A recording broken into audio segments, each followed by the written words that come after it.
Today we're going to listen to the story of Timimoto again.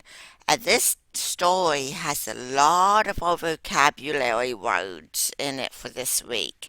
So let's listen and see if we could hear our vocabulary that we just discussed. Are you ready? Timimoto, a tale from Japan.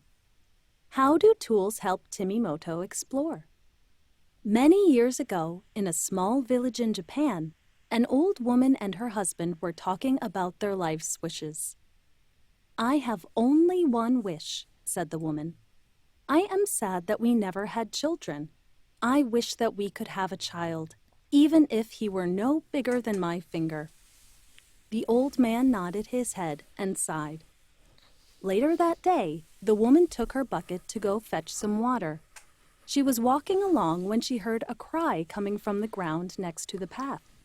She looked down and saw a tiny baby, only 1 inch long, wrapped in a piece of red cloth. "My wish has come true!" cried the woman. She picked up the baby and cradled him in her hands. Filled with joy, she brought the baby home to her husband. They named him Timimoto. Did you hear a vocabulary word on this page? The woman took her bucket and went to go fetch some water. Do you remember what we just said fetch meant? It means to go get something and to bring it back. So she went to the well to get water and bring it back home. And that's where she discovered Timimoto. Timimoto grew up, but he never grew very tall. When he was 15 years old, he only stood as high as his mother's middle finger. On the day of his 15th birthday, Timimoto decided that he wanted to see the world. "I am going on a journey," he announced. "We understand, son," said the old man. "We too wanted to explore the world when we were younger.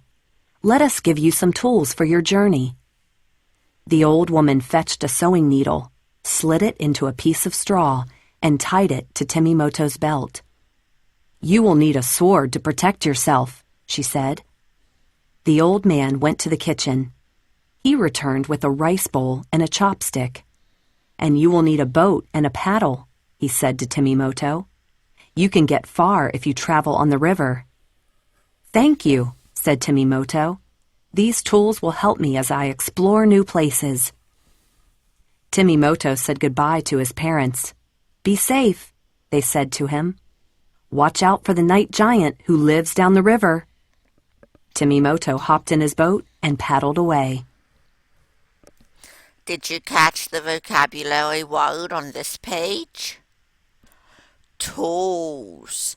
His parents gave Timimoto some tools to help him along his way. Do you remember what tools are? They are anything that help us to learn or to do work.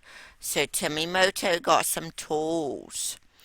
I wonder what vocabulary word is on the next card. Let's see if we can find out. Timimoto set out on his adventure to discover the world. As he was paddling along, he felt something sticky tap his shoulder. He turned and saw a huge frog on a rock behind his boat. The frog was trying to catch him with its tongue. "Wait," thought Timimoto. "I have the perfect tool for this." He raised his chopstick high in the air and whacked the frog on the nose. The frog dived into the water and swam away. Later, Timimoto arrived at a small village. He saw a crowd of people running toward their houses. He got out of his boat and walked into the village. He spoke to a man who was pushing a cart of vegetables. "Excuse me, sir, why is everybody running?" he asked. The man looked down and said, "You must be new in town, young man. Hasn't anybody told you about the giant who comes out at sunset?" Suddenly, Timimoto remembered what his parents had told him. "This must be where the night giant lives," he thought. Timimoto thanked the man and raced back to his boat. Did you catch the vocabulary word on this page? Discover. Timimoto set out to discover the world. To discover something means to learn something new. He was going to places he had never been before. He hadn't seen these places. He didn't know what was on down the river from where he lived, so he was learning all kinds of new things. Timimoto ran toward the dock, but it was too late. The sun had already set behind a hill. What would happen next?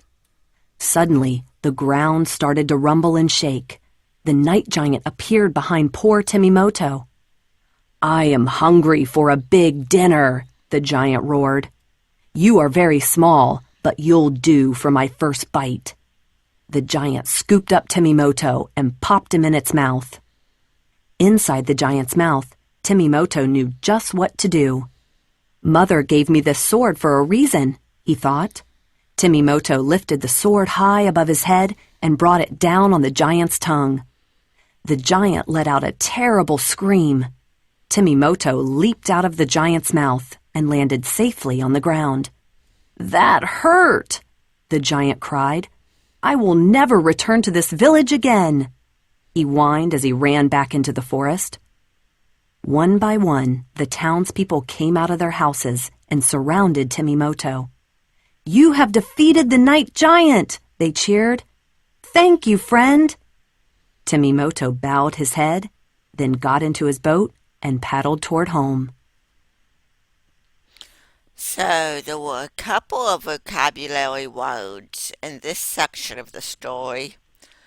First, we had rumble.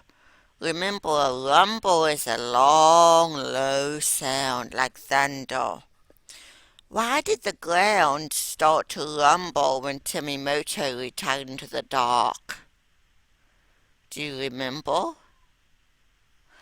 The night giant was walking toward him, and a giant is really, really big, so it would shake the ground and cause it to start to rumble when he was walking toward Timimoto. The second word is defeated. Defeated means to win in a game or to win in a battle. Timimoto defeated the giant. How did the people who lived in the town feel after Timimoto defeated the giant or won over the giant? They were really happy and they cheered because they did not have to worry about the giant coming back and bothering them anymore. Okay, I hope you enjoyed hearing the story again.